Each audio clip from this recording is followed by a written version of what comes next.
মির রাহমাতিল্লাহ, আমার রহমত থেকে তোমরা নিরাশ হও না। আমরা দুনিয়ার মধ্যে আমরা আমাদের পিতা আত্মীয় স্বজনের সামনে কোনো অন্যায় কাজ করলে আমরা মনে করি যে তারা আমাকে শাস্তির আওতা করবে, আমাকে পাকড়াও করবে, এরপর আমরা ভয় আমরা লুকিয়ে থাকি, তার সামনে যাই না। কিন্তু আল্লাহ তাআলা আমাদেরকে তিন বেলা খেতে দিচ্ছে, আল্লাহ তাআলা আমাদের রিজিকের ব্যবস্থা করে দিয়েছে। দুনিয়ায় চলতে যতটুকু আমার আপনার প্রয়োজন আল্লাহ তাআলা আমাদেরকে ব্যবস্থা করে দিয়েছে।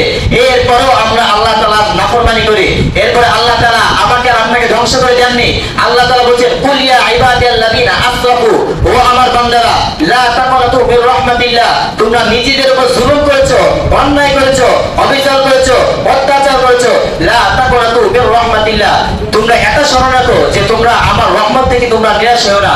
ইন্নাল্লাহা ইয়াগফিরু যুনুবা জামিআ, তোমরা কেন বুঝো না আমি ক্ষমাশীল, ইন্নাহু হুয়াল গফুরুর রহিম, আমি তোমাদের সকল গুনাহকে আমি ক্ষমা করে দেব, আমি তোমাদের সকল গুনাহকে ক্ষমা করে দেব।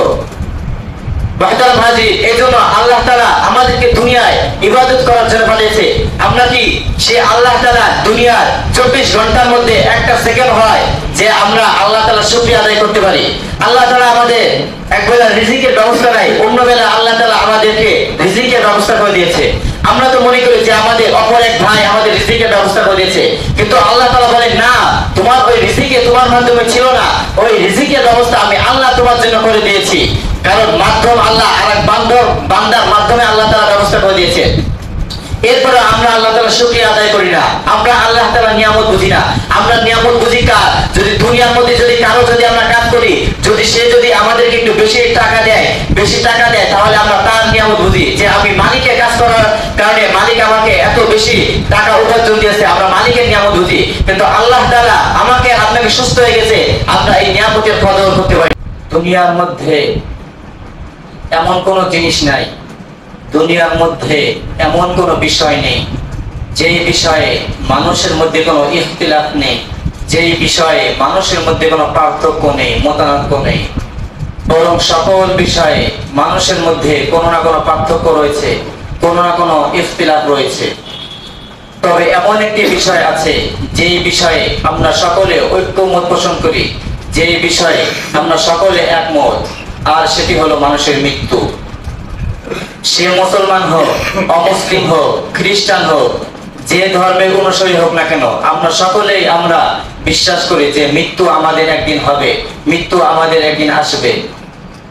মৃত্যু এমন একটি জিনিস, মৃত্যু থেকে বাঁচার যেমন কোনো উপায় নেই, ঠিক তেমনি ভাবে মৃত্যু থেকে পলায়ন করার কোনো জায়গা নেই।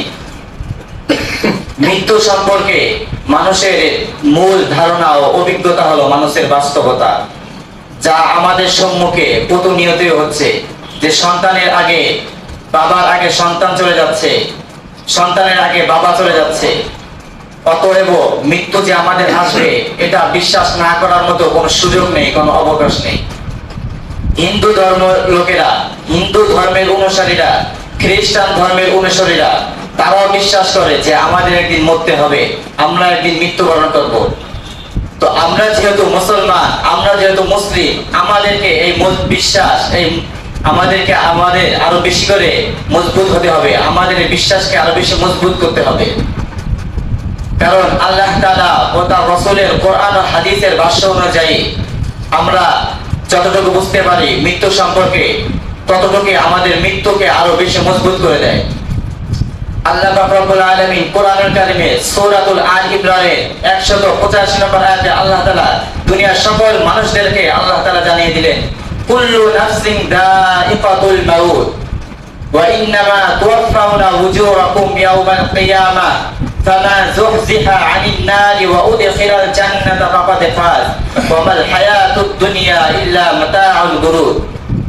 আল্লাহ পাক রব্বুল আলামিন এখানে বলছেন, কুল্লু নাফসিন দাইকাতুল মাউত, প্রত্যেকটা প্রাণীকেই তার মৃত্যুর স্বাদ গ্রহণ করতে হবে, প্রত্যেকটা প্রাণীকেই তার মৃত্যুর স্বাদ আস্বাদন করতে হবে। অতএব দুনিয়ার এই জীবনটা হলো অল্প কিছুদিনের জন্য। এই দুনিয়াতে আমরা যেহেতু জন্ম নিয়েছি, আমাদেরকে মৃত্যুবরণ করতে হবে। এরপর আল্লাহ তাআলা বলেন, ওয়া মাল হায়াতুদ দুনিয়া ইল্লা মাতাউল গুরুর, আর কিয়ামতের দিন তোমাদের আমলনামা তোমাদেরকে বুঝিয়ে দেওয়া হবে। অর্থাৎ দুনিয়াতে যে যেমন ভাবে জীবন যাপন করেছে, যে যেভাবে চলাফেরা করেছে, তার আমলনামা তাকে তেমনি ভাবে বুঝিয়ে দেওয়া হবে। ওমাল হায়াতুদ দুনিয়া ইল্লা এবার বলছেন কুল্লু নাফসিন যায়িকাতুল মাউত ওয়া ইন্নামা তুওয়াফাউনা উজুরাকুম ইয়াওমাল কিয়ামাহ ফামান যুহজিহা আনিন নার। যাকে জান্নাত থেকে দূরে রাখা হবে সে জাহান্নামে প্রবেশ করবে। আল্লাহ তাআলা এখানে বলেন ফামান যুহজিহা আনিন নার, যাকে জান্নাত থেকে দূরে রাখা হবে সে জাহান্নামে প্রবেশ করবে। এরপরে বলছেন ওয়া উদখিলাল জান্নাতা ফাকাদ ফাজ, আর যাকে জাহান্নাম থেকে দূরে রাখা হবে সে জান্নাতে প্রবেশ করবে। এরপর বলছে ওয়ামাল হায়াতুদ দুনিয়া ইল্লা মাতাউল গুরুর। আল্লাহ তাআলা বলছেন যে দুনিয়ার এই জীবনটা, দুনিয়ার এই 60 থেকে 70 বছরের এই জিন্দেগিটা ধোঁকার জিন্দেগি ছাড়া আর কিছুই নয়। অর্থাৎ দুনিয়ার এই জিন্দেগি, যে দুনিয়ার এই ধোঁকার জিন্দেগি থেকে যে নিজেকে বাঁচিয়ে নিতে পারবে সে সফলকাম হবে, সে সৌভাগ্যবান হবে। আর যে এই ধোঁকার জিন্দেগি মায়াজালে ফেসে যাবে সে হতভাগা হবে।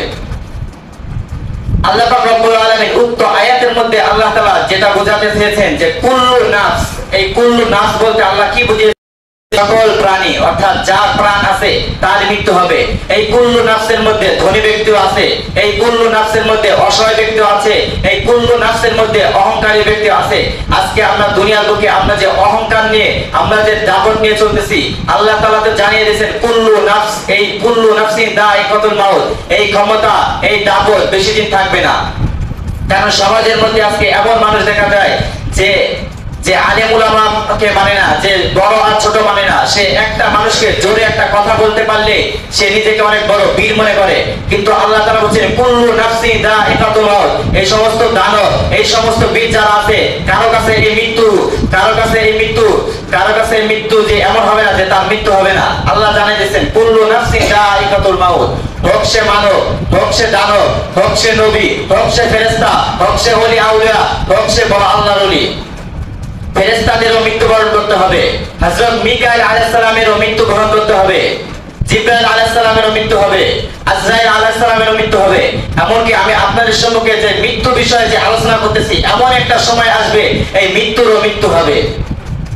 আল্লাহ পাক রব্বুল আলামিন ডাকতে বলেন সূরাতুল রহমানের 25 নম্বর আয়াতে আল্লাহ পাক রব্বুল আলামিন সমস্ত মুসলমানদেরকে আল্লাহ জানিয়ে দিয়েছেন কুল্লু মান আলাইহা ফান, এই ভূমিষ্ঠের মধ্যে, এই জমিনের মধ্যে তোমরা যা কিছু দেখছো সবকিছু ধ্বংস। এই যে তোমরা টাকার পাহাড়, বড় বড় বিল্ডিং আর হোয়াইট হাউসের মালিক তোমরা হচ্ছ, এই সমস্ত যত কিছু আছে সবকিছু ধ্বংস হবে। কুল্লু মান আলাইহা ফান, তো আল্লাহ জানেন না সবকিছু ধ্বংস হবে, তো থাকবে কে? আল্লাহ বলেন ওয়ায়াবকা ওয়াজহু রাব্বিকা যুল জালালি ওয়াল ইকরাম, একমাত্র তোমার আর আমার রব ছাড়া এই ভূমিষ্ঠের মধ্যে, এই পৃথিবীর মধ্যে কেউ থাকবে না। সেই দুনিয়ার মধ্যে আমরা কত রকম চলাফেরা করতেছি। আল্লাহ তাআলা আমাদেরকে দুনিয়াতে পাঠিয়েছে, আল্লাহ তাআলা আমাদেরকে ইবাদত করার জন্য, তার দাসত্ব করার জন্য, তার গোলামি করার জন্য।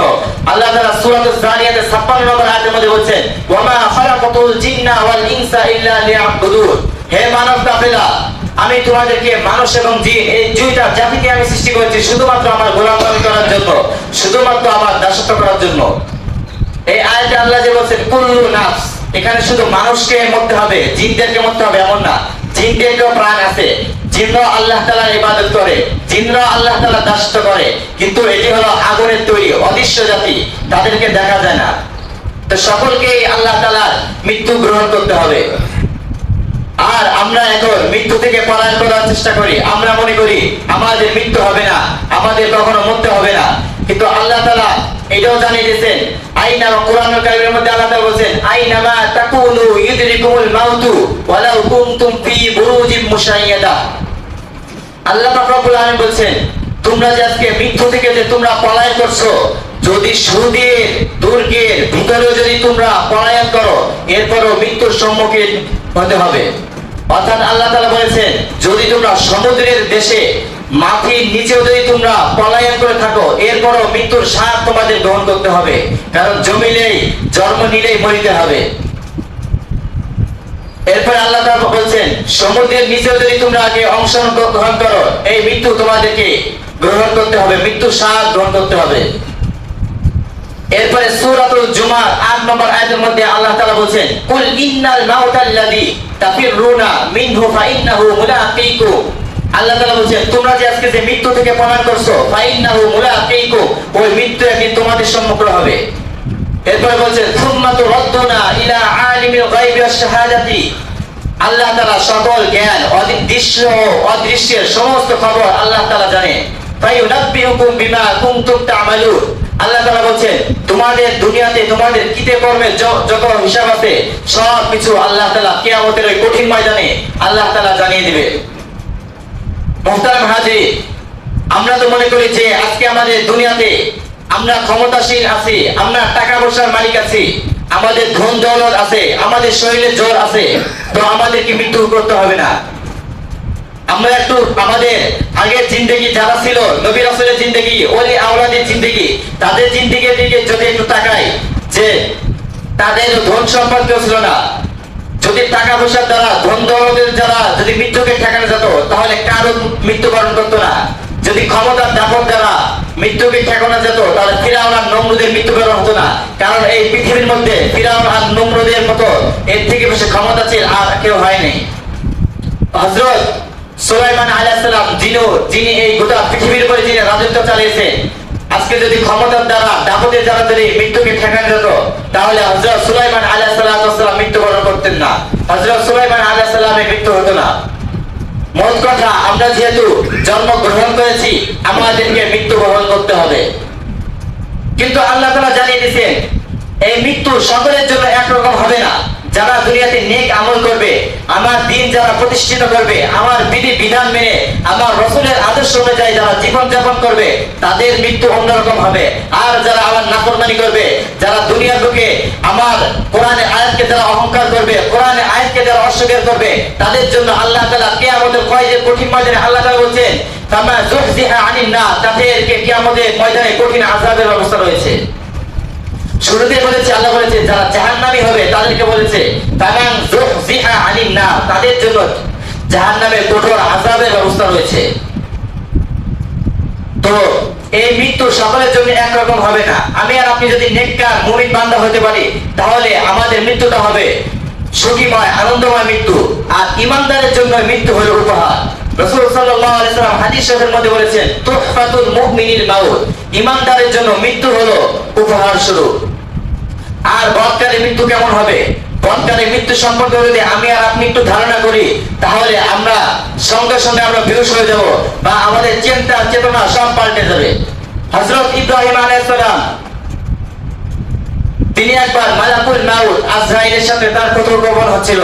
এবার ইব্রাহিম আলাইহিস সালাম মালাকুল মাউত আজরাইলকে বলল, হে মালাকুল মাউত, তুমি যখন বদকার আল্লাহর নাফরমানি, যারা আল্লাহর নাফরমানি করে ওই সমস্ত বান্দাদের তুমি যখন রূহ কবজ করো, তুমি কোন আকৃতিতে তুমি তাদের রূহ কবজ করো, এই আকৃতি আমাকে একটু দেখাও, আমি আমার স্বচক্ষে তোমার ওই আকৃতি, তোমার ওই রূপ দেখতে চাই। এরপরে মালাকুল মাউত আজরাইল বলল, হে ইব্রাহিম, আমি যদি আপনার সামনে ওই আকৃতি ধারণ করি, ওই রূপ ধারণ করি, তাহলে আপনি সহ্য করতে পারবেন না, আপনি অজ্ঞান হয়ে পড়ে যাবেন, আপনি বেহুশ হয়ে যাবেন। এরপর ইব্রাহিম আলাইহিস সালাম বলেন, না, আমার কিচ্ছু হবে না, তুমি আমাকে ওই আকৃতি দেখাও। এরপরে মালাকুল মাউত আজরাইল বললেন, তাহলে আপনি একটু ঘুরে তাকান। এরপরে ইব্রাহিম আলাইহিস সালাম যখন ঘুরে তাকালেন, এরপরে আজরাইল আলাইহিস সালাম তার ভয়ঙ্কর আকৃতির রূপ ধারণ করলেন। এরপর ইব্রাহিমকে বলে, হে ইব্রাহিম, তুমি আমার দিকে তাকাও। ইব্রাহিম আলাইহিস সালাম যখন মালাকুল মাউত আজরাইলকে দেখলেন তখন তার চেহারা দেখে, শরীর দেখে যে বিশাল আকৃতির একজন মানুষ, শরীর থেকে এত দুর্গন্ধ বের হচ্ছে, দুর্গন্ধ বের হচ্ছে, যার দাঁতগুলো গরুর সিংহের মতো লম্বা লম্বা, যার চুলগুলো মাথা থেকে পা পর্যন্ত লম্বা লম্বা, আর যার মুখ থেকে ফু বের হচ্ছে, এটা ফু বের হচ্ছে না, এটা আগুনে ফুলকি বের হচ্ছে। যেমন যে কোন জায়গায় যদি আগুন ধরানো হয় আর ওই আগুনের মধ্যে যখন ঘুচানো হয় তখন ওই আগুনের থেকে হালকা হালকা আগুনের ধুলা মিশ্রিত হয়, ঠিক আজরাইল আলাইহিস সালাম যখন তার মুখ দিয়ে হাওয়া বের করে তখন তার মুখ থেকে আগুন বের হচ্ছে। ইব্রাহিম আলাইহিস সালাম সঙ্গে সঙ্গে ওই আকৃতি দেখার সাথে সাথে ইব্রাহিম আলাইহিস সালাম বেহুশ হয়ে পড়ে গেল। অনেকক্ষণ বেহুশ থাকা অবস্থায় ইব্রাহিম আলাইহিস সালামের যখন চেতনা ফিরে এলো, ইব্রাহিম আলাইহিস সালাম বললেন, দুনিয়ার লোকে যারা আল্লাহকে মানে নাই, যারা রাসূল সাল্লাল্লাহু আলাইহি ওয়াসাল্লামের আদর্শ অনুযায়ী যারা মানে নাই, আল্লাহকে যারা আল্লাহর আদর্শ অনুযায়ী যারা জীবনযাপন করে না, যারা আল্লাহর সাথে নাফরমানি করেছে, ওই সমস্ত বান্দাদেরকে দুনিয়ার কোনো বিচারে কাঠগড়ায় না দাঁড়াতে হলো, ওই সমস্ত বান্দাদেরকে দুনিয়ার কোনো মুসিবতের মধ্যে পড়তে না হলো, এই মুসিবতের মধ্যে তাদের ঠিক করতে হবে। কারণ এই মৃত্যু নামক মুসিবত থেকে তারা রেহাই পাবে না, এই মৃত্যু নামক মুসিবত থেকে তারা কখনো রক্ষা পাবে না। তো আমরা নিজের দিকের দিকে একটু তাকাই। দুনিয়াতে আল্লাহ তাআলা আমাদেরকে তাদের আল্লাহ ইবাদত করার জন্য পাঠিয়েছে। আজকে আমরা দুনিয়া নিয়ে ব্যস্ত, আজকে আমরা দুনিয়ার পিছনে আমরা কতটুকু সময় ব্যয় করছি। আর আমার আপনার মালিক যিনি আমাকে আপনাকে 3 বেলা খেতে দিচ্ছে, 3 বেলা পড়তে দিচ্ছে, আপনি আল্লাহ তাআলার নাফরমানি করছেন, আপনি আল্লাহ তাআলার গুনাহ করছেন। এরপরে আল্লাহ তাআলা বলছেন, কুল ইয়া ইবাদিয়াল্লাযীনা আসরাফু, ও আমার বান্দারা তোমরা নিজেদের উপর জুলুম করেছো, অন্যায় করেছো, অবিচার করেছো, লা তাকুনাতু মির রাহমাতিল্লাহ, আমার রহমত থেকে তোমরা নিরাশ হও না। আমরা দুনিয়ার মধ্যে আমরা আমাদের পিতা আত্মীয় স্বজনের সামনে কোনো অন্যায় কাজ করলে আমরা মনে করি যে তারা আমাকে শাস্তির আওতা করবে, আমাকে পাকড়াও করবে। এরপরে আমরা ভয় আমরা লুকিয়ে থাকি, তার সামনে যাই না। কিন্তু আল্লাহ তাআলা আমাদেরকে 3 বেলা খেতে দিচ্ছে, আল্লাহ তাআলা আমাদের রিজিকের ব্যবস্থা করে দিয়েছে। দুনিয়ায় চলতে যতটুকু আমার আপনার প্রয়োজন আল্লাহ তাআলা আমাদেরকে ব্যবস্থা করে দিয়েছে। এরপরেও আমরা আল্লাহ তাআলার নাফরমানি করি। এরপরে আল্লাহ তাআলা আমাকে আর আপনাকে ধ্বংস করে দেননি।